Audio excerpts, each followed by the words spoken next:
আওয়ামী লীগের পথে হাঁটলে একই পরিণতি হবে এমন মন্তব্য করে রাজনৈতিক দলগুলোকে হুঁশিয়ারি করেছেন যুব ও ক্রীড়া এবং শ্রম ও কর্মসংস্থান মন্ত্রণালয়ের উপদেষ্টা আসিফ মাহমুদ সজীব ভূঁইয়া। মঙ্গলবার বিকেলে কুমিল্লা নগরের টাউন হল মাঠে জনতার মঞ্চে অনুষ্ঠিত মতবিনিময় সভায় কথা বলেন তিনি। উপদেষ্টা বলেন, আওয়ামী লীগ সরকারের পতনই হয়েছে চাঁদাবাজি, দখলদারিত্ব আর মানুষের ওপর অন্যায় অবিচারের কারণে। তাই অন্য রাজনৈতিক দল সহ সকলকে হুঁশিয়ার করে বলেন, একই পথে হাঁটলে তাদের পরিণতিও আওয়ামী লীগের মতোই হবে। তরুণরা যেভাবে উজ্জীবিত হয়েছে তাদের মাধ্যমেই ভবিষ্যতে ফ্যাসিবাদী শক্তির উত্থান ঠেকানো হবে বলে মন্তব্য করেন আসিফ।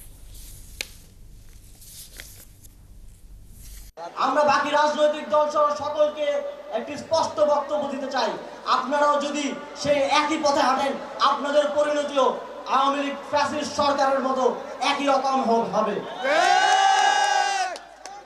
বাংলাদেশের জনগণ যেভাবে সচেতন হয়েছে, তরুণরা যেভাবে এগিয়ে এসেছে, এই তারুণ্যের এই শক্তিকে আবার চাঁদাবাজি, দখলদারিত্ব দিয়ে দমিয়ে রাখা যাবে না।